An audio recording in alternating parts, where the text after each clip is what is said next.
Introduction to building nuclear bombs in the world of giants. Ian, who lived a lifetime after death, found himself in the world of giants. He thought he was helpless, but unexpectedly discovered that he could connect with Asuka in his dream. That day, Ian had a bold idea in his heart. If a genius girl named Akira had taught him, wouldn't he be able to find a way to save Paradi Island without the need for a loud cry? I have decided to overthrow the central government and create a Tsar bomb. Daming can't save Paradi Island and the Aldeans. The only way is to develop industry. Alan. Let giants become laborers. Let them work for us. No one expected that when the beast giant Jik arrived at Paradi Island, he would be greeted by airplanes, tanks, and cannons. Infinite text, no system. Giant connection Akira, EVA connecting line Mingfei, Dragon Clan connection Edward, Steel refining, provisional. Chapter 1. The World of Giants. You are listening at Novel Full.audio. The sunlight slanted in through the gap between the thatched shed and the wooden fence. Ian held a pitchfork and shoveled the grass on the ground in front of the cows and sheep. Moo moo, ba ba, a foul smell fanned the cow's tail back and forth, driving away the buzzing mosquitoes. It's time to take a shower, Heisey. Ian smiled and patted the cow's buttocks, brought a bucket and brush, bathed the cows in the barn, and used scissors to trim the sheep's fur. Although the wool hasn't grown much yet, it's already summer. Cutting it off will make the sheep feel cooler. Ian, who had worked hard, went to the kitchen to receive his reward. A sandwich with sliced sausages and a glass of wheat wine. He sat under the shade of a tree, eating his lunch, watching the distant grasslands swaying with the wind. The wild grass rustled in the wind, and the grasslands rose and fell like waves.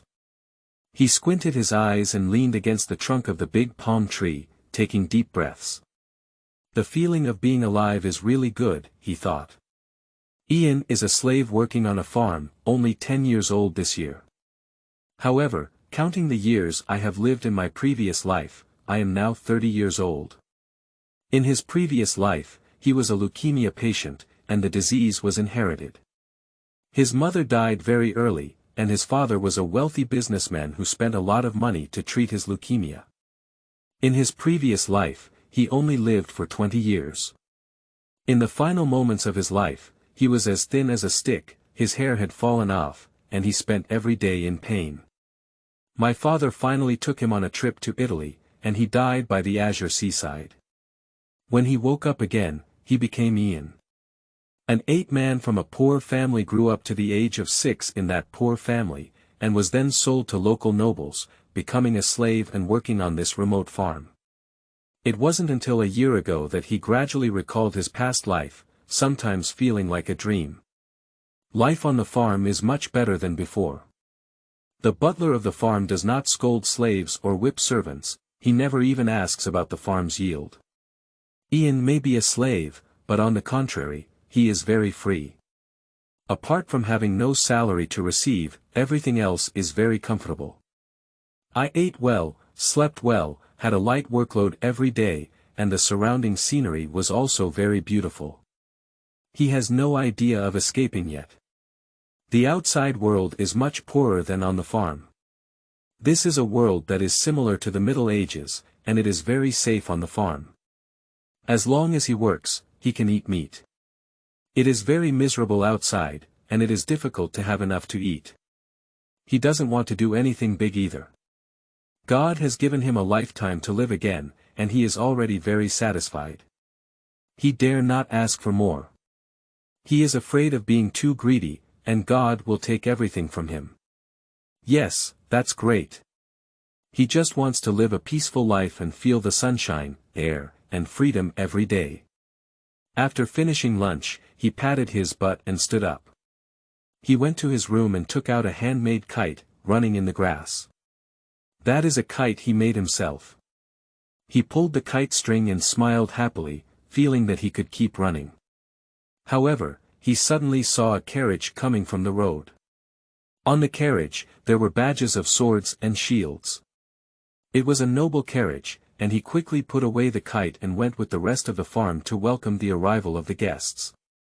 The one who got off the car was a young girl. She was wearing a snow-white dress, a straw-woven sun hat, and a head of golden hair hanging on her shoulders, like golden threads. She is very cute, not even as tall as Ian's chest. A woman with black hair held the child's hand and whispered, "Hetheria, your mother is also here. You will live here from now on, you know." The woman squatted down and looked straight at the child's dark green pupils. Beside her and the child, there was a woman with a lowered head, whose eyebrows were somewhat similar to those of the child.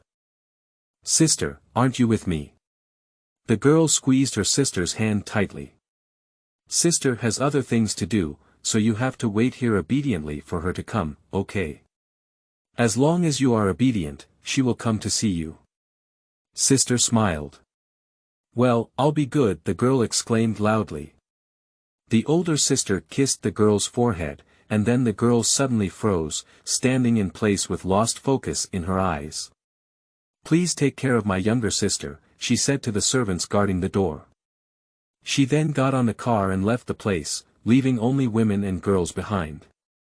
"Ian, take the lady and hostess to the room to rest with me," the butler picked up the girl and said to Ian.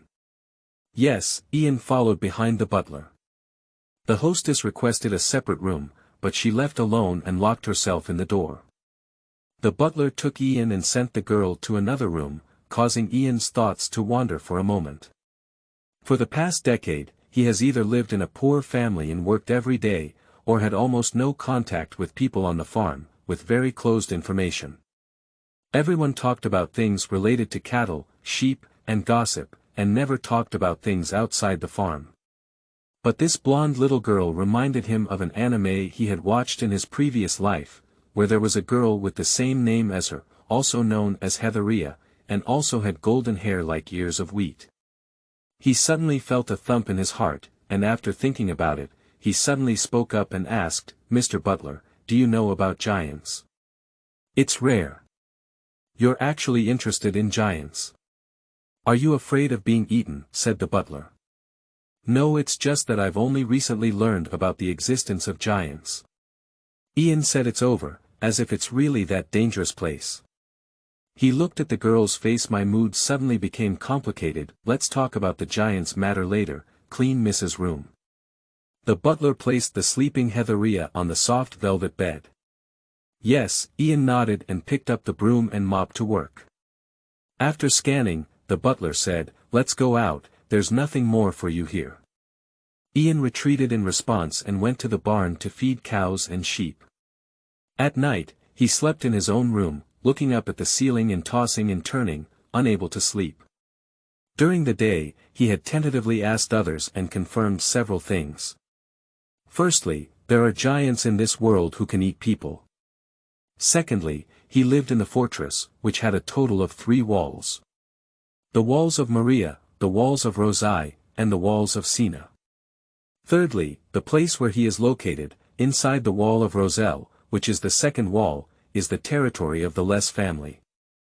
All kinds of information matched the anime he was familiar with, and he didn't know if it was a divine prank. The information in the countryside was too closed, and it was only today that he realized he was in the world of giants. If it really is the world of giants, then the little blonde girl who came today is the queen, the daughter of the Les family. That is to say, in the near future, everyone on this farm, including the female owner, will be slaughtered for some reason, and his peaceful life seems to be coming to an end.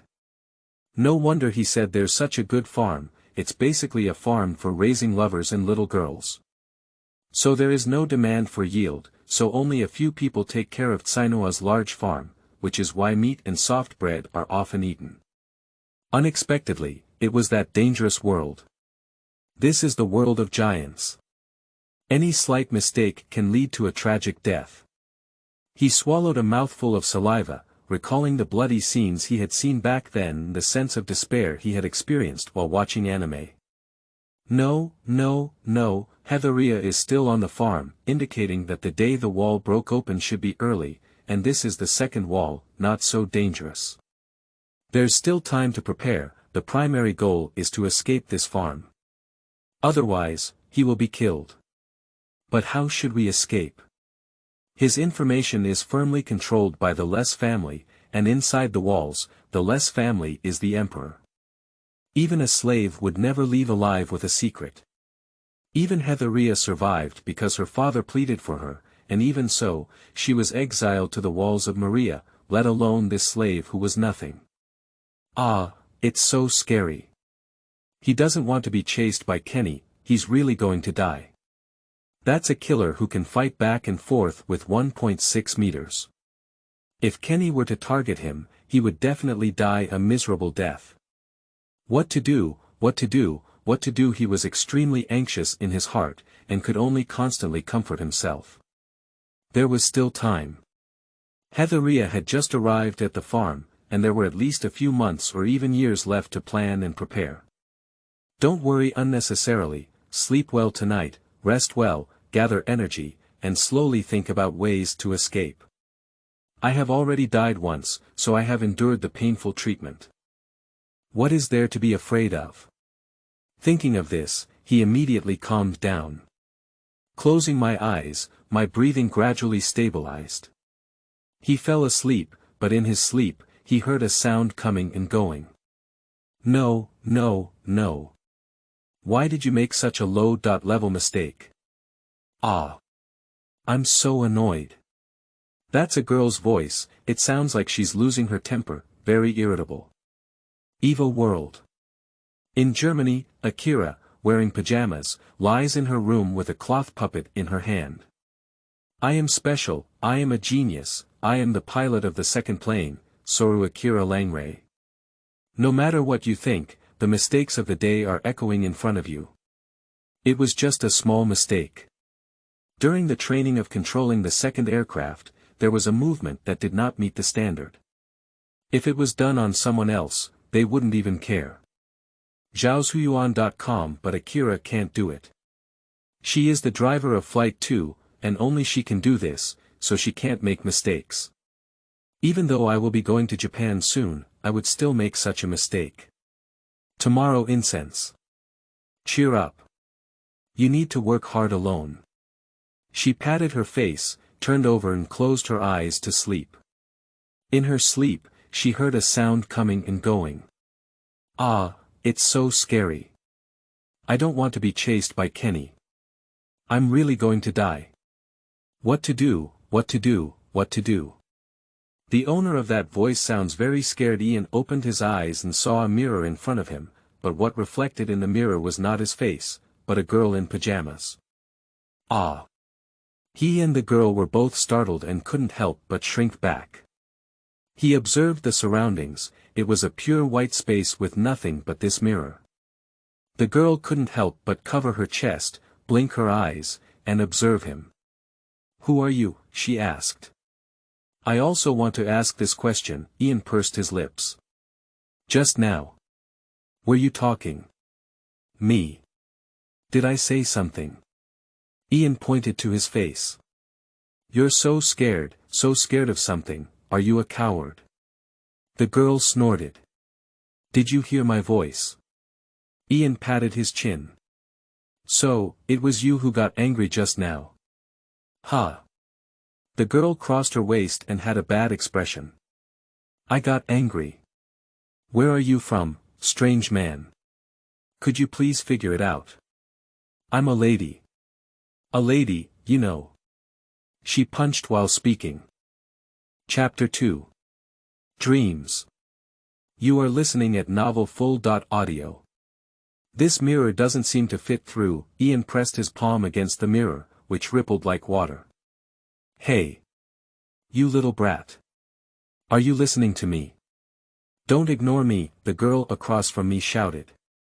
Let me introduce myself first. My name is Ian and I work on a farm, but although I work, I am actually a slave. I was sold to the farm. Ian sat cross-legged, his hand on his knee. Forget it. The girl suddenly calmed down and said, well, it's probably a dream. It's really strange that even a dream is happening. Wake up quickly, and we'll go on a date with Mr. Jiaji tomorrow. Blessing. Ian thought the name sounded familiar. Even though he is the person of my dream, have you forgotten about Mr. Blessing? The girl held her forehead and sighed. All right, I will mercifully tell you that Mr. Blessing is the person I like. He is mature, handsome, talented, and an ideal gentleman. Does Mr. Blessing like you? It's too early to say these things now. When I grow up to be a mature woman, Mr. Blessing will definitely fall in love with me. The girl raised her face and said confidently. You. Can you say it's Akira? Ian felt that the girl's voice and appearance were very similar to a woman he knew. That woman is one of the female protagonists in the famous anime, Evangelion of the new century. As the pilot of Flight 2, Akira has a bad temper, but she is a true genius girl and a character that Ian really likes. Perhaps he dreamt because of too much pressure. Is it really a dream? There is indeed a hazy feeling of dreaming, but such a clear dream, curious and strange. I'll just say it's a dream, Akira admitted to her identity. It's not my dream, how could you possibly know my name? You're right, Ian responded. This should be the driver of the EVA No. 2 aircraft that he is familiar with. In his opinion, when dealing with Akira, try to follow her as much as possible, otherwise it will make things very difficult and may argue for a while. He doesn't want to argue with Akira, he just wants to learn more about what the situation is like now. System. The Lord God. Task. He tried to call, but there was nothing. He didn't have a panel, no tasks, and no newbie gift package. What are you crazy about? Akira frowned and looked at the boy across from the mirror. He is just an undeveloped little boy, still childish, with a Western face and pretty eyes, like blue gemstones. His appearance is decent. But I am too young to have any interest in communicating with him. I'm talking about you, your name is Ian, right? Akira looked unpleasant and said, could you please be quiet? Since it's my dream, I should listen to my master well. Sorry, Ian abandoned the call system. Tomorrow, I have a question for you. Do you know what the formula for gunpowder is? Ian wants to confirm one thing, is this really a dream? If this is a dream, then there is something that can never be fabricated. That's knowledge, he can't possibly know what he doesn't know. As a leukemia patient who has been staying in the ward since childhood, his knowledge reserve is quite limited. He was completely unaware of the various familiar formulas of gunpowder, soap and so on, which really embarrassed the traveler. He hasn't studied for a few years, so he's basically half illiterate. Of course I know, but why do I have to tell you? Akira pointed her nose at Ian. Please, Ian said rudely as he sat down with Akira, I really need this recipe. I beg you to tell me. Cut. Tomorrow Fragrance smacked her lips. Forget it, it's not a secret anyway. To make gunpowder, you need to use saltpeter, sulfur, and charcoal. The optimal precise mass ratio is 0.7464, 0.1185, 0.1351. Even middle school students have learned this before, but you don't look like you're in middle school. About 70%, 10%, and 15%. It's similar. Initially, humans experimented with the best ratio bit by bit, but in the 15th century, Europeans gradually determined the optimal ratio of gunpowder. So, I also want to ask, where should we get these three materials? It's how people gathered all the raw materials in the 15th century. I said you're not bothering me, why are there so many questions? Please, Teacher Akira, please teach me. Ian sat down again. That's why I hate children. It's really annoying. Tomorrow Fragrant pouted, but still answered Ian's question. Nitrate is the soul of gunpowder. In places like China and India, there is natural nitrate in the soil, but Europe does not have it. Europe is inherently lacking and does not have a large amount of nitrate resources. They collect nitrate from various corners of the people, such as houses, walls, animal pens, public toilets. In short, Places with a strong smell have the most white nitrate. After all, that thing is ultimately solidified nitrogen, and there is a lot of it in feces. So, what does it look like in places like toilets? White powder. Teacher, what about sulfur? Is there any particular emphasis on charcoal? Don't call me teacher. Akira raised her face and said, sulfur is a substance found in most minerals. Look for natural sulfur, pyrite, and white iron ore at Shuyuan www.zhaoshuyuan.com. As for charcoal, it's usually best to use red poplar or European rat plum, and willow trees. Willow tree. Ian nodded and noted down the various materials and proportions. What do you think you remember so clearly? Asked Akira. As I mentioned before, I am actually a slave on a farm. In a while, I may face a life-threatening crisis, so I want to make some gunpowder that may have an effect, Ian said. As a slave, he cannot leave the farm without permission. The procurement of farm supplies is the responsibility of the butler.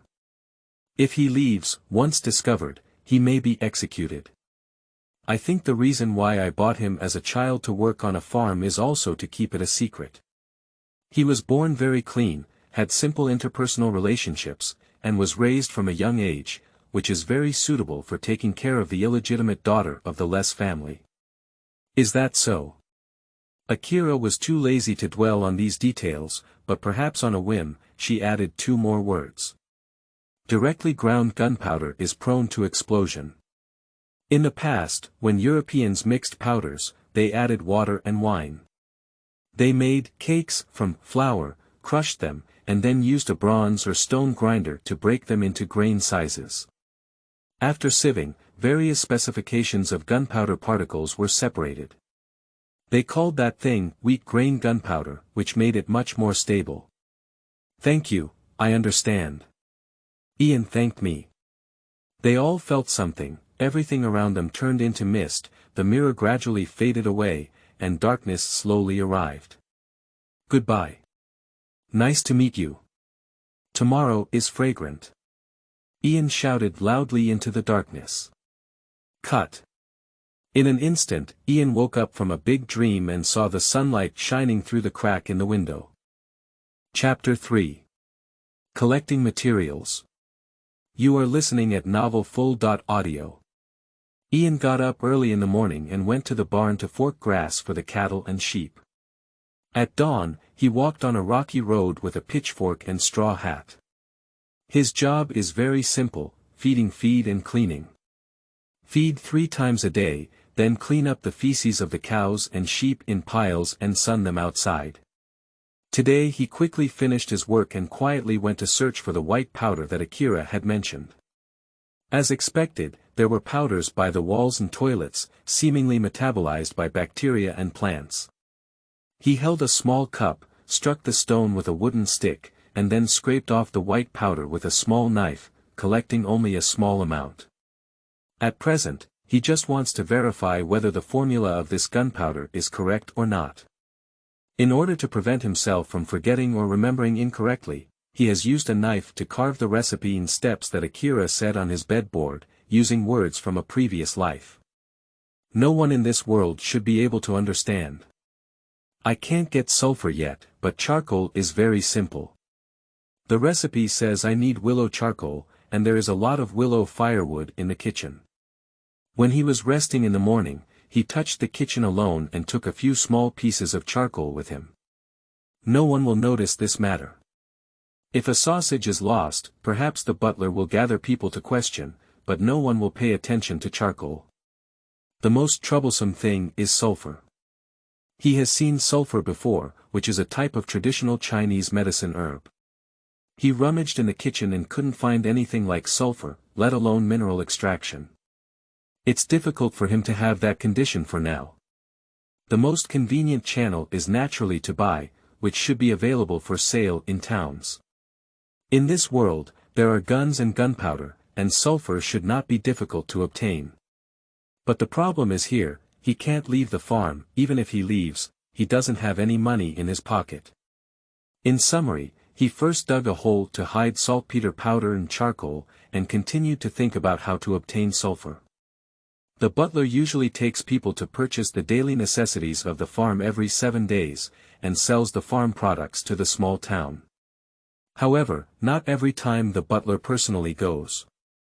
Over the past 4 years, there have been several times when the butler, due to discomfort, has asked the chef to take care of them and rest on the farm.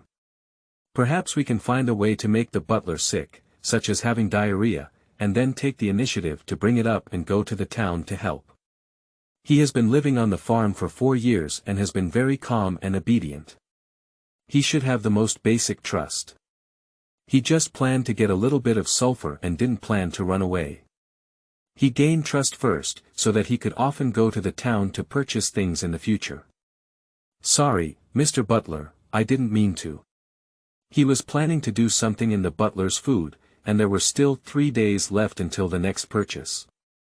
As he walked on the grassland, he was thinking about countermeasures. As for Hetheria, he doesn't intend to have too much contact. That's too dangerous. Hetheria can be said to be the center of the vortex. As a powerless slave, once caught up in the vortex, he could easily die without a place to bury himself. The best way is to stay away, as the child can survive safely. Lord Rice, afraid of becoming the ancestor, would request Kenny to keep his youngest daughter's life. But Ian can't. His future destiny is likely to be erased by the members of the Constitutional Corps. He is too weak and has nothing, but he doesn't want to die. He has only enjoyed 10 years of life and finally gained a healthy body. He must live on. For this, he will do everything possible. For 3 days, he worked calmly as usual and did not see the fragrance of tomorrow in his dreams. It is rare to see the face of the hostess on the farm, but Hetheria is very active. She often runs around in the grassland, and the butler teaches her to read and write. Ian tries to avoid the lively child as much as possible. The night before the day of the purchase, Ian added rotten and spoiled lemon leaves to the butler's glass of wheat wine. 3 days ago, he hid a bowl of stewed meat and soaked the lemon leaves in the soup. The food in summer spoils quickly. The next day, the stewed meat soup emits a foul smell. On the 3rd day, it is already foul smelling. When he takes out the lemon leaf, he pinches his nose. The lemon leaf was soaked and discolored, but fortunately it couldn't be seen in wheat wine. To prevent any unpleasant odors, he soaked the wine he had saved in advance, used alcohol to remove the odor, and then added several fresh lemon leaves. The butler did not notice any abnormality and drank the wine in front of Ian as usual. And the next day, as expected, he did not appear at the purchasing carriage. Only the chef and a few other servants were organizing the boxes, loading the agricultural products into boxes and loading them onto the carriage, preparing to go out. "Is the butler not here?" Ian pretended to pass by and asked. "He's sick, so we're the only ones going today," said the chef. "Is there enough manpower?" Ian put down the fork and said, "I just finished my work. If necessary, I can come together." "What's wrong, do you want to go to town and see?" The chef smiled. "Hee hee." Ian scratched his head. "Come on up, going is not for fun, don't be tired of moving things," the chef waved. "Okay." Ian showed the child's excitement very well. He put down his pitchfork, helped with moving things, searched for the book garden www.zhaozuan.com, and then squeezed into the carriage. "Don't run around in town, be careful not to get lost," the chef warned. "Don't worry, I will follow you well." The chef swung the reins, the horse's hooves stomped on the soil, and pulled the cart forward. I quickly arrived at the small town, a typical European-style town with stone houses everywhere and soldiers standing guard at the entrance. The carriage was tied outside the market, leaving a person to watch. Ian took the initiative to follow into the bustling area, where there were vendors and merchants selling spices, fabrics, vegetables, meat, and other miscellaneous items. They carried the vegetables to the consignee and received a sum of money. "Here's your pocket money." Buy some candy, don't tell the butler. The chef quietly slipped a silver coin into Ian's hand. Thank you, Ian nodded at the chef's mustache. Then they started buying things because a new owner had arrived, so they had to purchase an extra amount this time. In addition to daily processed food, they also bought high-quality cloth and cotton. Ian saw sulfur at the spice stall. After moving his things, he used the excuse of using the restroom to sneak away for a while and went to the vendor to buy a small bag in brie. With some money left, he casually bought a bag of maltose. What did you buy? The chef asked quietly on the way back. Ian didn't speak, just gave him a piece of maltose. All the materials have been collected, and the next step is verification. If gunpowder is really made, it means it's not his dream. He began to look forward to making gunpowder today, but what can he do in the future? But I don't know if I can have such a dream again, maybe it was just a coincidence, who knows? Chapter 4. Gunpowder Production. You are listening at novelfull.audio. As night fell, the sound of crickets and frogs came from outside the window, as well as the tireless summer cicadas. 3 or 2 moths flew into the house and collided with the swaying flames. Ian is cutting willow with a small knife and making a simple scale. He cut the willow into small sticks, glued bamboo pieces onto both sides of the stick with rice grains, and carefully drilled a hole in the middle of the stick. He inserted a small iron rod from the hole and fixed it between 2 sunken stones. A rough balance was made like this, and he tested it with 2 pieces of maltose. He felt that the sensitivity of the balance was good, so he began to mix the proportions of saltpeter, sulfur, and charcoal. According to the formula on the bedboard, the materials were divided into small portions and a small portion of gunpowder was successfully prepared. Next, grind it into powder and mix it together. Use stones to crush the charcoal and sulfur, and mix the 3 things together. He could smell the smell of gunpowder, which was only as much as a pack of powder. He packed the gunpowder with leaves, placed it on the ground, picked up a flint, and fired the sparks. Shwa! The black powder instantly ignited, exploding with dazzling sparks. In an instant, it burned completely, leaving only a little ember floating upwards with black smoke. Ian swallowed a mouthful of saliva, looked around like a thief, wrapped the burnt waste in the prepared mud, and took advantage of the darkness to go out and throw it into the river. On the way back, his heart was pounding. The recipe is real, that's not his dream. He really learned knowledge from Akira, including collecting materials, and he really learned how to make gunpowder.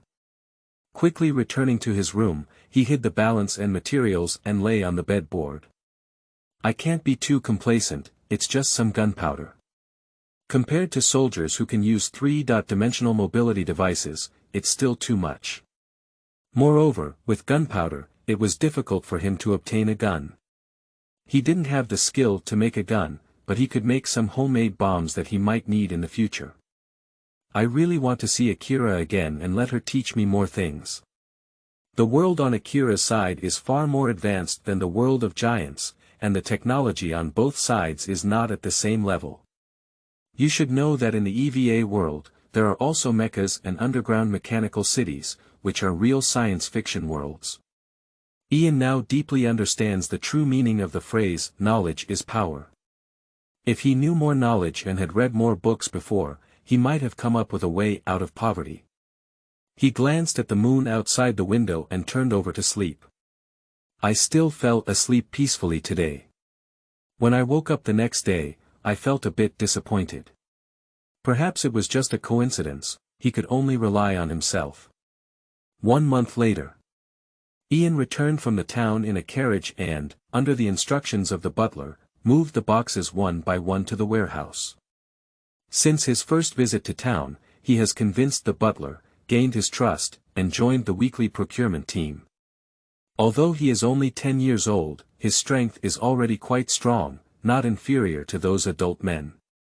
The butler did not have any doubts about him. After all, he can be considered to have lived on this farm since childhood.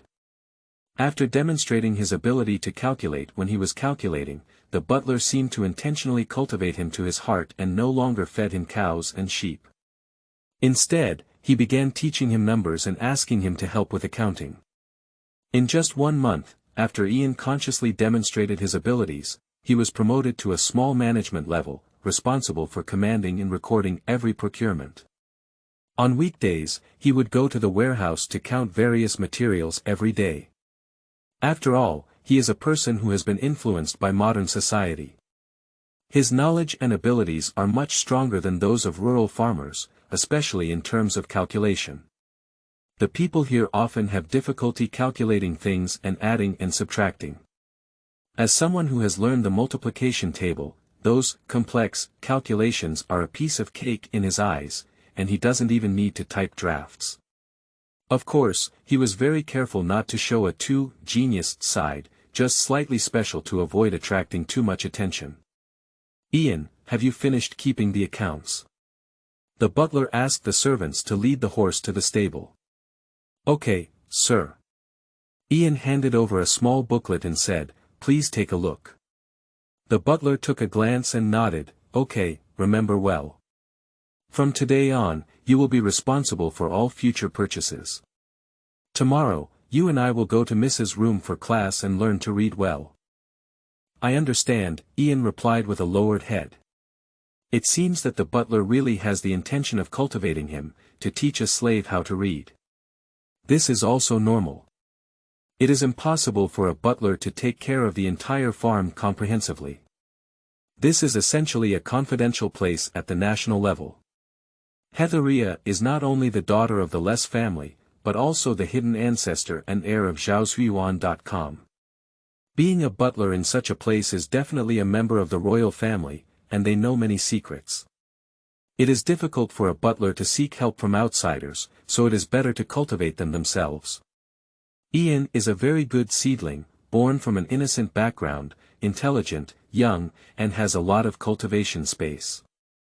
Ian strives to showcase himself for the appreciation of the butler, which means he has more power and freedom to deal with the upcoming crisis. Just he's a bit worried will there be any potential issues if he is asked to attend classes with Heathcliff, but he can never refuse, it's both a risk and an opportunity.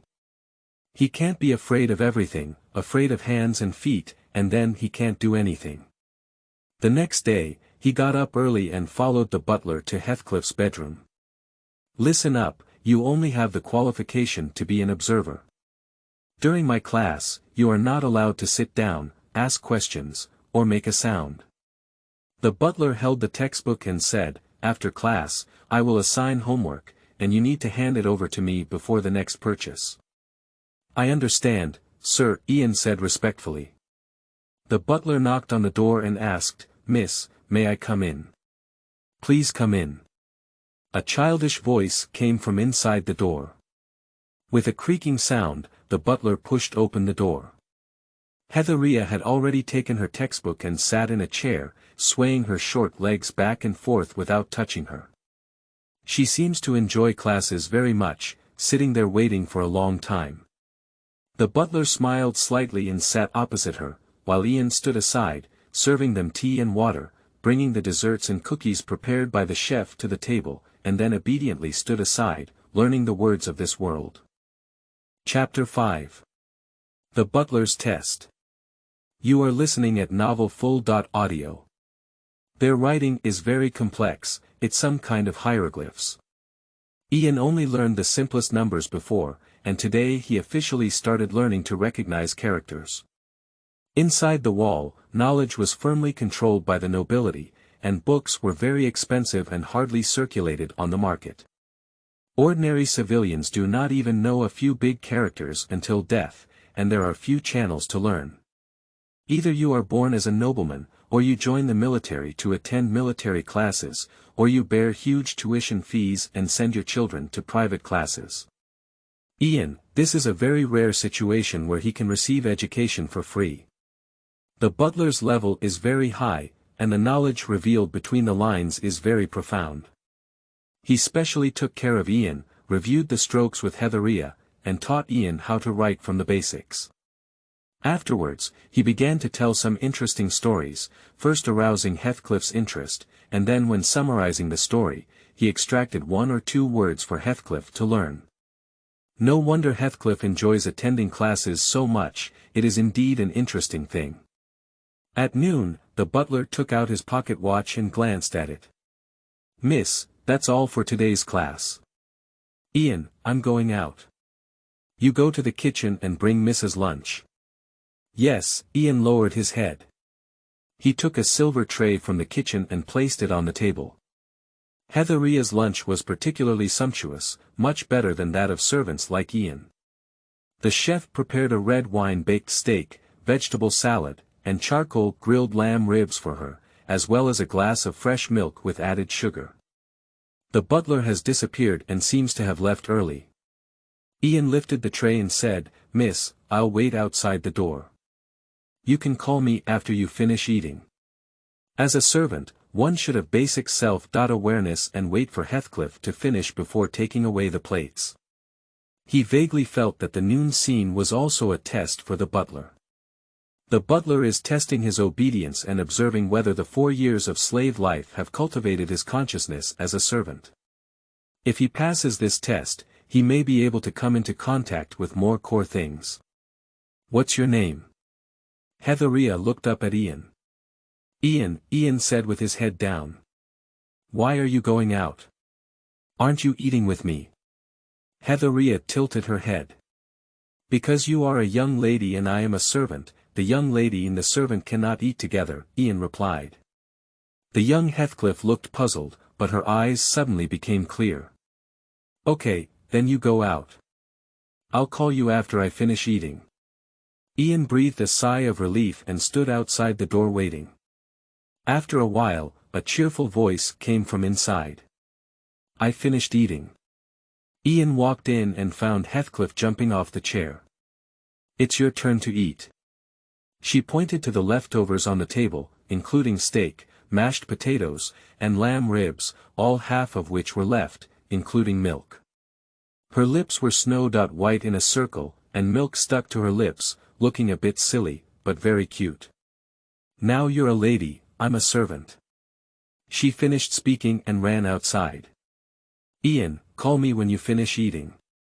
A small head peeked through the crack in the door and blinked, looking at Ian. Ian had a complex feeling in his heart. He could understand that child, probably because he wanted to make friends.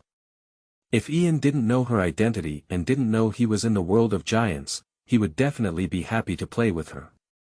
He knows the feeling, the loneliness of not being able to find peers. But no, he can't play with Heathcliff because he's a slave and a servant.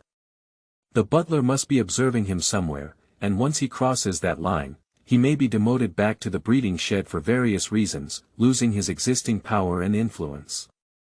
So he just picked up his napkin, crouched down with a smile, and wiped her mouth. "Miss, let's go rest after we finish our meal. I'll go collect the plates." He picked up the tray and left. Hetheria stood in place, lying by the door, hiding and looking at his back from a distance. So this brother is no different from the butler, she thought. Ian brought the cutlery back to the kitchen and received his own lunch, a baked steak, and a glass of wheat wine. When he left, he met the butler. The butler patted his shoulder and said, "Wait for me at the stable tonight after dinner." After saying these words, the butler left. At night, Ian arrived at the stable as promised. In addition to the butler, several strangers also arrived. Although they were dressed in casual clothes, they carried guns on their backs, exuding a murderous aura. They are plainclothes lord soldiers, leading horses and preparing carriages. The elegantly dressed hostess walked down the stairs, wearing valuable gold jewelry, gemstone earrings, and rings, looking incredibly beautiful. She used to be a very beautiful woman, but now that she dresses up, she becomes even more eye-catching. From Ian's perspective of modern information bombardment, she can definitely be considered a beauty of about 9 points. "Please get in the car," the butler gestured for the hostess to get in. Although the hostess was dressed beautifully, she dared not put on any airs and obediently got into the car. Ian, let's take the hostess to town together. The butler asked Ian to get on the carriage and find the academy www.zhaozuiyuan.com. The other soldiers rode their horses separately. Step by step, the carriage drove away from the farm in the darkness, and the soldiers were responsible for escorting it. The true owner of this farm is Lord Les, the butler said to Ian. Miss Hetheria is Lord Les' daughter.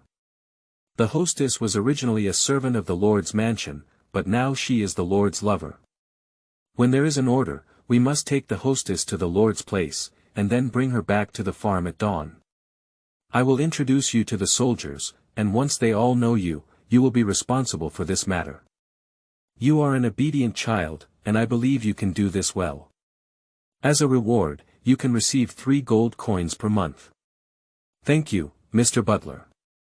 Ian clenched the reins. That's 3 gold coins. Ian, who had been shopping in town for a month, now understands the purchasing power of gold coins in this world. About 2 gold coins can buy a fat pig, and inside the wall, the cost of raising livestock is very high. If we want to convert it, 3 gold coins are about equivalent to the purchasing power of around 13,000 yuan in the previous life. In this world, it belongs to the absolute high salary. With money, he can start his work. And this matter is solely his responsibility, which means he has free time for the entire night. He just needs to send the hostess over at night and pick her up during the day. When Lord Reese works in the middle, it belongs to his free time and he can freely move around the town. Not only that, he also has a network of soldiers and can meet many soldiers. At this moment, he felt a long-awaited excitement, feeling that he had a few more chances of surviving. Chapter 6. The Second Dream. You are listening at novelfull.audio. The carriage drove to the town, not to the Lord's mansion, but stopped near a very ordinary residential area. After the hostess got off the car, she was taken into the stone house by the soldiers. Then the soldiers stood guard outside. The butler tied the carriage to the thatched shed with Ian and said, except when the weather is bad, we usually have to bring the hostess over every 1 or 2 days, sometimes for several consecutive days. When exactly will it be delivered? I will give you the schedule in advance and remember to return to the farm before dawn. Follow me out first, and I'll introduce you to the soldiers. Yes, sir. Ian obediently followed behind the butler. The butler introduced him to the soldiers on guard and explained his background. He was a child bought from the slums and had been living on the farm for 4 years. However, Rex, are you sure you want such a young child to take over? A smoking soldier frowned at Ian. He is very smart. I have entrusted him with the accounting of the farm, and more importantly, he is very obedient. The butler took the cigarette handed by the soldier, took a puff, and swallowed the mist. Even if you say that, it seems like there's nothing we can do. The soldier grinned and showed his smoked yellow teeth. It's Ian, isn't it, kid? You have to keep an eye on this place. The lord of this land is right here. If any suspicious person approaches, we have the right to shoot them on the spot. Well, it's better not to kill anyone, it will be very troublesome. The soldier finished speaking, waved his hand, and walked gracefully with the butler towards the center of the town. Ian thought to himself that they were probably going to some entertainment venue to have a good time. Ian didn't rush to talk to other soldiers that night, but did his job well and stayed up all night in front of the house. As dawn approached, the butler and soldier leader returned. They seemed to have drunk alcohol, with a strong smell of alcohol and a woman's rouge. The hostess opened the door and hurriedly came out. Her hair was a bit messy, and she got into the car before finishing her clothes. She looked a bit tired. After she got on the car, Ian and the butler returned to the farm. Let's go rest, we still have to go tonight. We had lunch and came to Mrs. Room in the afternoon to listen to the class. The butler yawned. Yes, sir. Ian was also very tired. On the first night, he didn't dare to slack off and stood faithfully at the butler's house. He went to the kitchen and asked for some bread to eat. He returned to his room, lay down in bed, and instructed the chef to wake him up at noon. However, Lord Les is really in good health. He's at least 40 or 50 years old, and he can still farm all night. He's really amazing. He yawned and didn't even take off his clothes before falling asleep. Darkness shrouded his vision, and he once again heard a vague voice. I am already an adult. I am already an adult. It's that dream again. Ian looked at the girl across from the mirror and smiled happily. Meeting again, tomorrow is fragrant. He waved in front of the mirror. Why is it you again? Akira frowned. It's really strange to have the same dream for 2 days. 2 days. Has only been 1 day for you. Ian rubbed his nose and said, it's been over a month on my end. It seems that our time flow is different. Whatever, I'm really annoyed right now. Don't talk to me, little brat. Akira said with a sideways expression. Thank you. I tried the gunpowder formula you taught me last time, and it was true. I learned something I didn't know about myself. Ian said, now that I am the management of the farm, I can receive a salary and earn 3 gold coins a month. Is that so? Akira didn't seem to be getting excited. Ian scratched his head and didn't know how to deal with this situation. He didn't have much experience communicating with girls. Perhaps she should be left alone, but he doesn't want to waste this hard-won opportunity. In his eyes, Akira is a treasure trove of knowledge. She is a talented girl with a very high IQ. Ian felt that she was his own opportunity, and the fact proved that her knowledge was true. He worked hard to think about what questions to ask and how to deal with his current situation. In fact, there is an important issue that has been troubling him all along, about the giant advancing. The attacking giant can see what will happen in the future, so Alan is affectionately referred to as AI Dao by many netizens. Ian, as an outsider, is a variable, and he doesn't know if he's also in Director AI's script. If he does something that changes the future, will he be killed by Director AI using some means? As the story progresses, the Wall of Maria has not yet broken down at this time, so Alan has not yet inherited the attacking giant from his father. Ian doesn't know how to deal with Alan, should he be extra careful? After thinking for a moment, he decided to ask Akira how she views this issue. Chapter 7. False Reincarnation. You are listening at novelfull.audio. Tomorrow, are you in a bad mood now? Ian asked. Who said that? Akira pouted. Well, if possible, I would like to ask a question, Ian asked. Do you think people can predict the future and manipulate the past from the future? Ha! Are you going to write science fiction? What's the point of this question? Akira hugged her chest. I just want to ask for your opinion, after all, you know more and are much smarter than me. Akira gave Ian a sidelong glance and said lightly, it's impossible. There are still some possibilities for predicting the future, but manipulating the past from the future is purely a fantasy. A long time ago, scientists proposed the paradox that if a person, traveling back in time, killed their direct ancestors such as their father, mother, and grandfather before they were born, they would not have been born. If they were not born, no one would have killed their ancestors. This is an unavoidable deadlock, so the scientific community believes that the past will not be changed. It really makes sense. Ian thought to himself, but what if that person is correcting time and space? If he only wants something to happen within a certain period of time, following the process he wants and repeating it continuously for that period of time, is it possible to achieve this kind of thing? What do you mean is the cycle of time? Yes. Do you dream of becoming a science fiction novelist? Asuka scrutinized him. I used to think about this question for a while, and it happened. Can you tell me what the result of your thinking was at that time? No way. What? I said no, I think true reincarnation is impossible to achieve. Akira crossed her hands and said, "The past cannot be changed, only the future can be changed, but fake reincarnation may be possible." What does false reincarnation mean? That is to say, in every cycle, when that person jumps back to the beginning of the story, it is not a jump back to the past, but a new beginning of the story. It sounds so difficult to understand. Have you watched the movie? I have seen it. The act of false reincarnation is equivalent to putting film tape in a video recorder and playing it for the second and third time. Although the same content is played each time, it does not go back to the past. I believe that time is linear and will not interrupt or go back to the past.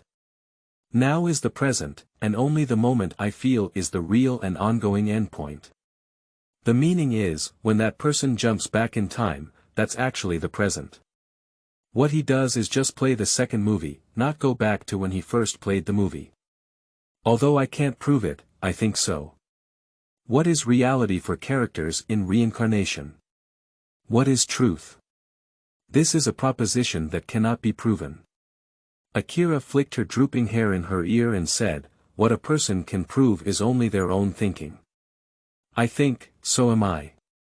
Ian seemed to understand a bit. Finally, I want to ask one more thing. If the person who can predict the future sees someone he has never seen before in reincarnation, will he find a way to erase that person? Can't do it, right? The figure of Akira in the mirror gradually blurred, and her voice became faint. He can't control the past, he can only affect the present and future. Really? I understand. Thank you, Akira, this has been very helpful to me. Ian. Get up. It's already noon. Ian heard a knock on the door, opened his eyes in a daze, rubbed his temples, opened the door, and saw the chef bringing lunch. "Excuse me, Uncle Mitt." Ian took the plate handed over by the chef. "It's just a small matter," the chef patted his shoulder, gave a thumbs up, and left. Ian sat on a chair with a plate, and had a ham sandwich and a small string of purple grapes for lunch. After eating, he washed his face, went to find the butler, and went to Heathcliff's room with the butler for class. During class, he kept thinking about Alan's situation. According to Akira's theory, if this is the first false reincarnation in which he participated, then the AI Tao, who knows his existence has not yet been born, so naturally there is no saying that the future will change the past.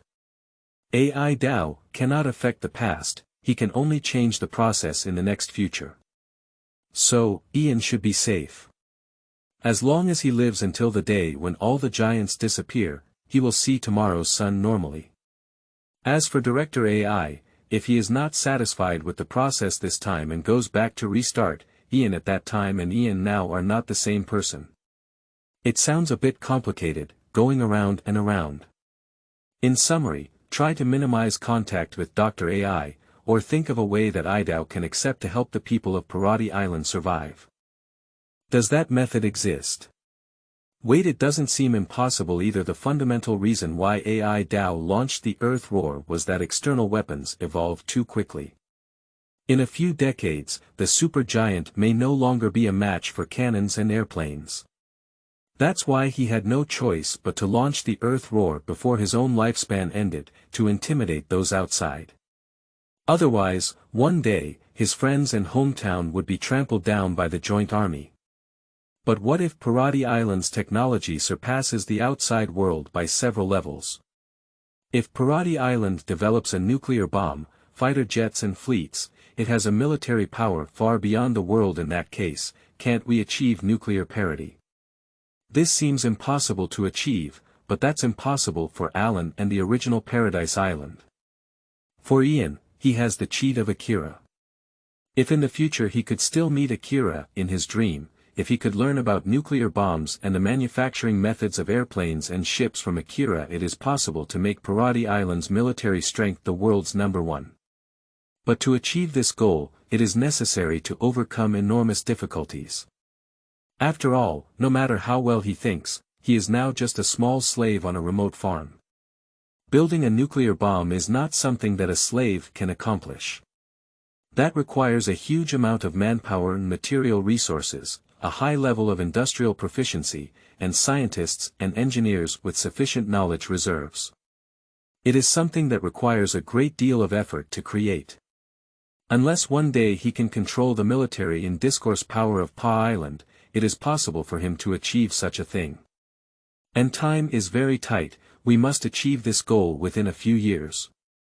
The time between the breaking of the Wall of Maria and the declaration of war by Marley on Paradi Island will not exceed 10 years. He estimated that he may only have 10 years to achieve this ultimate goal. Although it was difficult, after careful consideration, he decided to make nuclear production a task he must work hard to accomplish. Because he doesn't know if he's in the script of Director AI, but if his goals are consistent with Director AI's goals, then the future Director AI won't have to put in a lot of effort to get rid of him, and may even come back to help him. After all, compared to Di Ming, making Pa Island truly strong is the most perfect and correct solution. Chapter 8. Breakthrough of the Wall of Maria. You are listening at novelfull.audio. Ian, this is next week's schedule. Tomorrow evening, take the hostess to town. The butler handed Ian a chart with the time marked on it. Yes, sir. Ian put away the watch and handed over a notebook. Sir, this is last week's homework. Please check if there are any mistakes. The butler nodded and casually flipped through his notes, saying, "It's perfect. You've almost finished learning universal characters, so you don't need to go to class anymore. The teacher taught well. I have lived for so many years, and you are one of the few children who makes me feel talented." The butler folded his notes and handed them back. Work hard, I will apply to the higher authorities to make you a commoner. Les is a very noble surname, and it is your honor to serve the Les family. Ian understands. Well, you can go now, the butler nodded. Ian bowed respectfully and left holding the charts and notes. This is his 3rd month of learning writing, and finally he has graduated. Learning a new language is not an easy task. He works very hard and uses a torch to read and write while standing guard at night. It took him 3 months to master basic universal writing skills. Standing under the eaves, looking at the grassland, it's already autumn. The wild grass is withering, the leaves are falling, and the autumn wind is blowing on my face, creating a chill. He dreamed of Akira twice again, deliberately recording the time. It would take him about a month to dream of Akira once, and Akira said she would see Ian every day. Every time we meet, the time is very short, about 10 minutes before we wake up. He cherishes this short meeting opportunity very much and doesn't have time to explain whether it's a dream to Asuka. He always seizes the time and asks all the questions he wants to ask.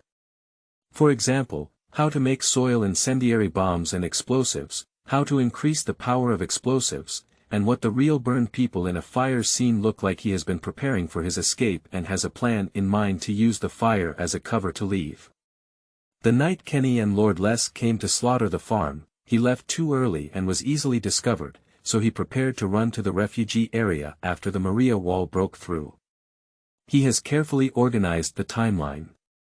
10 years have passed, and he can no longer remember too many details of the plot, but the sequence of major events is all in his mind. Firstly, the Wall of Maria was breached by the armored giant and the mega giant. Almost at the same time, Alan's father arrived at the territory of Les and killed the Les family, leaving only Lord Les behind. Afterwards, out of fear that Alan's father would find Hetheria, Lord Les brought Kenny to the farm. Kenny had originally planned to take the initiative and kill all the people on the farm, leaving only Lord Les as an heir to inherit the ancestral lineage. However, Lord Les was afraid of taking on this responsibility and begged Kenny to save Heatheria's life. Most of the other informants, including Heatheria's mother, were killed. Ian is planning to leave that night. He plans to start a fire, find a substitute to die for himself, go to the refugee area, change his face, and create a new identity. After the Maria Wall was breached, the refugee's identity could no longer be verified, and he could easily blend in with the refugees and have a new proof of identity. There are many options in the future. He doesn't plan to join the military, but he wants to climb to the top of the government, gain more power and influence, and lay the foundation for future nuclear building plans. As for Lena and his team, he really doesn't want to have more contact. In front of giants, humans are a weak race. Except for dwarf giants like Levi, most of the other humans are just food for giants. Surviving is Ian's most core goal. It's too easy to die when investigating the core. He remembers when he watched the movie, the people investigating the core really died one after another, except for a few with the protagonist's aura, the rest were basically cannon fodder. Even Captain Elvin has died, he really doesn't want to go to such a dangerous place. His positioning for himself is logistical support, and for combat like that, let's leave it to powerful dwarves like Lywell. At night, he skillfully transported the hostess to the town. The soldiers were all familiar with him, and he greeted him a few times, saying that he wanted to leave for a while. Ian wore a cloak and came to a small alley. In the corner, it was very noisy. There was a bar open there, and when he pushed open the door, there was a closed smell of alcohol and smoke. The drinkers were shouting loudly, and on stage, there were dancers wearing very little, swaying their slender waist. Someone is gambling, shaking the dice, throwing away the chips in their hand, and their face is flushed. Ian and the tavern owner gestured with their eyes, handed over a specially made silver coin, walked through the back door, and entered the basement. The basement has a large space, which is the black market in town and sells some prohibited items. Ian came here to retrieve the goods he booked last month, and he spent 3 gold coins on the deposit alone. Your thing. A man with scars on his face handed over a tight package. Ian opened the cloth and glanced at it. It was a brand new shotgun, equipped with over a dozen deer skin wrapped pellets. After inspecting it, Ian confirmed that there were no problems and supplied the remaining 5 gold coins to the black market merchant before hastily leaving. The next day, he escorted the hostess back to the farm. The sunshine in the afternoon is very good, and he wants to go to the suburbs to try his own made wheat grain gunpowder to see if it works well. He made a batch of wheat grain gunpowder himself and only got the flint gun today. He can test its power. While walking on the grassland, he suddenly heard a crisp sound. It was a slap in the face, and the hostess slapped Heathcliff, looking at her daughter with disgusted eyes. Ian could hear what the female lead was saying to her biological daughter, "If I had the courage to kill this guy." The woman looked at Heathcliff with a nosebleeds in disgust, went to the library www.zhaozuiyuan.com to put away the book, and quickly left the grassland. Young Hetheria stood in the same spot, staring at her mother's distant figure, seeming at a loss. That night, the hostess made a request to leave the farm. She said she has obtained the Lord's consent and is moving to the town starting today. Ian had an impression of this scene, which indicated that the day the Maria wall was broken was not far away. He felt a sense of urgency in his heart and prepared even harder to go to the town to buy maps, plan escape routes, and prepare horses. These things have all been put on the agenda. He was very careful not to have much contact with Heathcliff, so as not to leave a deep impression on the child and avoid being caught up in a reckless disaster. Just sometimes when I see that child standing alone in the grassland, I still feel a bit heartbroken and feel like she's the same as me in the previous life, so I gave her my old toys. It's a toy made by Ian himself. A swallow-shaped kite, a top, and a bamboo dragonfly. Occasionally brings some candies to her, but never talk to her much. Sometimes, Heathcliff's sister would come to the farm to see her, who was the heir of her ancestors. Every time she came, she would play with Heathcliff for a long time, but when she left, she would erase the child's memory. Finally, 8 months after Heathcliff arrived at the farm, in April of the following year, the news spread rapidly and traveled through every town. The Wall of Maria has been breached by giants. Special report. The Wall of Maria has been breached by giants. The messenger spread the news to every town, and the long silent undercurrent finally surged. Chapter 9. Preparation for Escape. You are listening at Novel Full. Audio.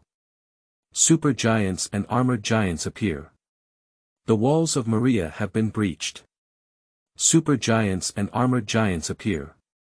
The walls of Maria have been breached.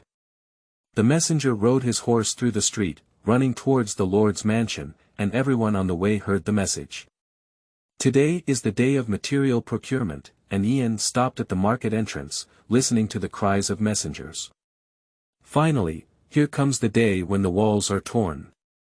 As a slave inside the wall, Ian had no means to prevent Lena and Beck from breaking through the wall, and he didn't even have the ability to protect himself. According to the schedule, when the wall broke through, Alan's father came to the Les territory, went to the underground cave of the church, transformed into an attacking giant, and killed the Les family.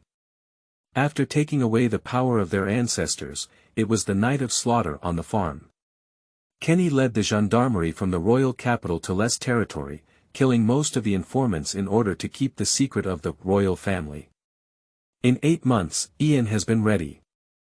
3 months ago, he purchased horses from the black market and raised them in a cave on the outskirts, where he stored the necessary supplies for escape. He also saved his salary for the past 8 months and a portion of the money he deducted from his position, totaling approximately 60 gold coins. He had already planned his escape route, heading all the way from the territory of Les towards the outskirts of the wall, and then heading west. There was an inner gate of the walls of Maria and Roses, through which refugees would flock in. Everything would become chaotic, and he would take the opportunity to infiltrate the refugees and have a brand new identity. At that time, he was no longer Ian from Les Farm, but Ian, an orphan from within the walls of Maria. Due to his child's identity, he will not be sent by the government to the front line to fight. The only thing left is to seize the opportunity, find ways to use the money and materials in his hands, and make a career, as much as possible to work at the top of the Corps. But the prerequisite for all of this is to escape smoothly. Escaping is the most important thing. If you can't leave Rice Farm alive, everything is just talk on paper. Let's go back and tell the butler the news. Ian looked at the distant messenger, waved the reins of the horse, and controlled the carriage towards the farm. Before noon, they returned to the farm and Ian went to the butler's room to give a report. Don't panic, the butler looked calm. Go back to work, giants are not a threat to us. The butler looked confident, Ian thought. The butler must have known the existence of the ancestor. He knew that as long as the people on the wall had an ancestor, the giant would never threaten them. However, he must have not received any news from the Les family, and now only Lord Les has been slaughtered. The news of the Maria Wall being breached reached the territory of Les, indicating that it had been at least 1 to 2 days since the incident, and the ancestor was probably snatched away by Alan's father 1 or 2 days ago. After Ian left the butler's room, he quietly rode his horse to the town and went to the black market to inquire if there was any news of a fire happening nearby. Sure enough, there are some rumors that the small church in the south caught fire last night for an unknown reason, but the authorities are paying extra attention to this matter. A large number of soldiers have surrounded the area. The incident still happened. As a member of the Les family, the butler didn't even know about it, which only shows one thing. The butler has been abandoned and he is also on the list of members of the Constitutional Army to be wiped out. A dead person doesn't need to know secrets. Ian's heart was pounding, and the news was transmitted from the territory of Les to the capital. With the rush, it would take about a day. Tomorrow night, or the night after tomorrow, Kenny's group of people should be here. Ian knew it was time to call for his substitute. He arrived at the slum and knocked on a dilapidated wooden door.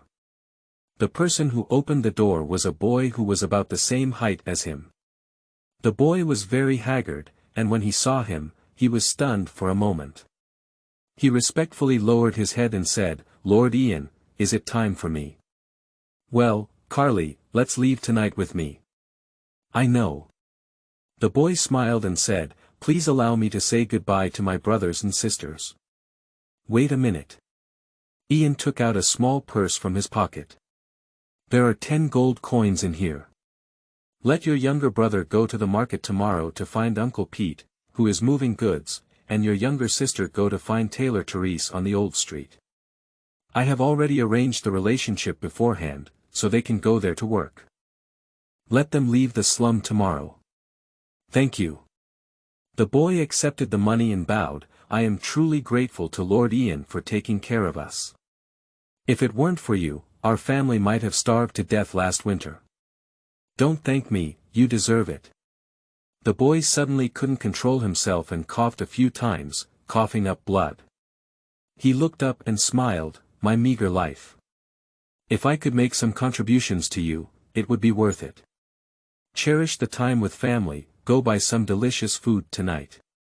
I'll pick you up at midnight. Ian hugged him and put on his cloak before leaving. The boy looked at his departing figure and knelt on the ground, kowtowing 3 times. The boy's name is Callie, and he is a child Ian met last winter. He is 1 year younger than Ian at zhaoshuyuan.com. He has tuberculosis, which is an incurable disease in this era and will die within a few years. Therefore, Ian chose him as his substitute, giving Callie 2 gold coins every month to support his 2 younger sisters and 1 younger brother. With a soldier-like relationship, he protected his younger siblings from being bullied and allowed him to work outside without having to support his weak body. That night, Callie took the money Ian gave him and went to the market to buy vegetables and meat, as well as a turkey. His younger siblings chattered around him. Brother. Why is it so abundant today? Brother. Brother. This chicken leg is delicious. Callie touched the heads of his younger siblings and smiled gently. Brother has found a good job. He is leaving for another city tomorrow, and his boss has helped you find a job. When you go to someone else's store, you must be obedient, okay? He arranged the schedules of his younger siblings one by one, and shared the money saved over the years with Ian's previous support, totaling 15 gold coins, all of which were given to his younger siblings. Although the room is very dilapidated, he really likes the smiles of his younger brothers and sisters. Under the warm firelight, the children fell asleep around him. He sat alone until late at night, until a knock came from outside the door, kissing his younger siblings on the forehead one by one, extinguishing the flames, wearing a hood and leaving without looking back. Did you say goodbye to them? Ian asked. They will grow up someday, Callie said. We can't hide behind our brother for the rest of our lives, even though I can't see that day anymore. I believe they can all achieve happiness. Really? Ian remained silent for a moment and said, they will definitely be happy. Chapter 10. Night of Massacre. You are listening at novelfull.audio. Ian rode a horse he bought from the black market and took Callie to a cave in the suburbs. Callie's cough became more and more severe, especially when he was on horseback. The bumps made him cough hard, and as soon as he got off the horse, he saw him vomit a mouthful of blood stasis. When I saw Callie last year, his illness wasn't as severe, but now he looks like he's going to die. Ian looked at his haggard appearance and remembered his past, which should be said to be the days when he lay in a hospital bed in his previous life. He has personally experienced the torment of illness and sometimes thinks that maybe it would be easier to die. What would Carly think at this moment? He is about to be buried in the flames as his own double. Ian couldn't find out what was on Carly's mind, nor could he save the child. He couldn't even know his own fate, and he didn't have the ability to save this poor boy. He just struggled to live in this world like this boy. But at this moment, a small seed was planted in his heart. He wants to change this world. He has such opportunities, such abilities, and a sense of mission that only he can do. One day, poor children in this land can have food to eat, and they can receive basic medical care. At the age of 7 or 8, they can skip working in farmhouses and fields and attend classes at school. Take a good rest, Callie. There's food and water there. I'll come and see you tomorrow. Callie could no longer speak, he just lay on the grass, staring at Ian's face with a calm, watery gaze, smiling faintly, so calm. Ian hugged Carly, fed him some water, and returned to the farm in the darkness. The next morning, he went to the kitchen to pick up his breakfast. Uncle Mitt greeted him and smiled as he handed him a roasted lamb rib. Uncle Mitt is the person who treats Ian the best on the entire farm. He is the farm chef, with a big beard and a chubby appearance. He loves eating and cooking the most, and his mind is very simple. Ian remembered the silver coin that Uncle Mitt had given him at the market 8 months ago, which was a turning point in Ian's fate. He used the silver coin to buy a small piece of sulfur and made gunpowder, verifying the knowledge he had learned in his dream. Maybe he won't see Uncle Mitt again after tonight. Uncle Mitt is a good person. He is just a simple cook, and Ian doesn't want him to be killed by the Constitutional Corps. After hesitating for a moment, he hugged the uncle. "What's wrong? Ian, did you get dumped by a little girl?" Uncle laughed heartily. "Uncle, if you believe me, leave the farm before tonight and never come back." Ian whispered in the uncle's ear, then took his breakfast and left as if there were no one else. The uncle stood there with a bewildered expression and scratched his head. Ian can only do these things, he gave a reminder at the risk of being discovered. In fact, he knew in his heart that this was just a little comfort for himself. Mitt didn't make enough preparations like him, so he ran away like this, and there was a high possibility of being caught up, and the end result would still be death. But ultimately, it left him with some hope for life, didn't it? Ian still remembers the first day he arrived at the farm, when Mitt quietly hid half a sausage for him and swayed in front of him. Perhaps one day in the future, they will reunite elsewhere, and at that time, Ian will taste Mitt's roasted lamb chops again. They will still be able to reminisce about their days on the farm as they used to be. The most correct approach is to ignore everything and just watch the people on the farm die. Ian followed this very well, but on the last day, when he really thought that those people he knew would all die, he still couldn't bear it. But this road is so cruel that he dare not take greater risks to remind anyone. In the afternoon, he had already prepared everything. He took Callie to his room, constantly paying attention to the movements on the roadside, waiting for the arrival of the Constitutional Army. He went to see Heathcliff once, didn't say anything, just played with her for a while. Accompanying Heathcliff in flying a kite and teaching her how to spin a top, Heathcliff clapped her hands happily and said, "Can we still play together tomorrow?" Ian touched her head and said, "Of course, you can come and play with me if you want in the future." On this last day, he no longer concealed his inner thoughts. Hetheria is about to enter a life of exile. She will change her name, become Krista, become a commoner, and be exiled to refugees. Waiting for her will be a lonely and painful journey. So on this last day, Ian hopes she can have a happier time. Night has fallen. The sound of horse hooves could be heard in the distance, and the scattered flames illuminated the wilderness. Ian knew that the members of the Constitutional Army had arrived, and he said goodbye to Heathcliff, "I'm leaving. See you tomorrow." See you tomorrow," Hetheria waved her hand. Ian returned to his room and held Callie's hand. "The members of the Constitutional Army have already arrived," Ian said. "Sorry, Carly, it's time to say goodbye. I've been waiting for this day all along," Callie said weakly, looking for the book garden www.zhaozuiyuan.com. He had already changed into Ian's clothes. Ian took out his knife and pursed his lips. "Lord Ian." Callie shook his head and said, "Please set fire directly. I can bear it. But that would be very painful." "It's okay," Callie's eyes were so clear. "And the marks on the knife are too obvious.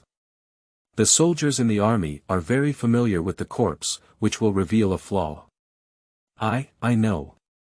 Ian gritted his teeth. "Leave your younger brothers and sisters to me. I will definitely take good care of them." "Thank you." Ian took everything he had and covered his mouth and nose with a damp towel. He took the pre-prepared kerosene from the hay and poured it onto the furniture, starting from the periphery. At the entrance of the farm, there were many soldiers surrounded, holding guns and holding Heatheria's mother hostage. A chubby middle-aged man stood in front of the soldiers, and Hetheria was shouted out of the door, surrounded by the soldiers. Some soldiers broke into the farm, shooting with a bang, and the panicked cries of the crowd were everywhere. Ian lit the match and threw it towards the damp haystack. With a swoosh, the flames rose up, illuminating the darkness. Fires lit up all around the farm, and thick black smoke drifted towards the surroundings. Ian took a last glance at the farm, clenched the flint gun in his hand, and left in the darkness. He arrived at the cave in the suburbs, led his horse, packed money, food, water, and gunpowder into his bag, glanced at the map, climbed onto his horse's back, and headed towards the deserted wasteland. The destination is the inner doors of the walls of Mary and Roselle.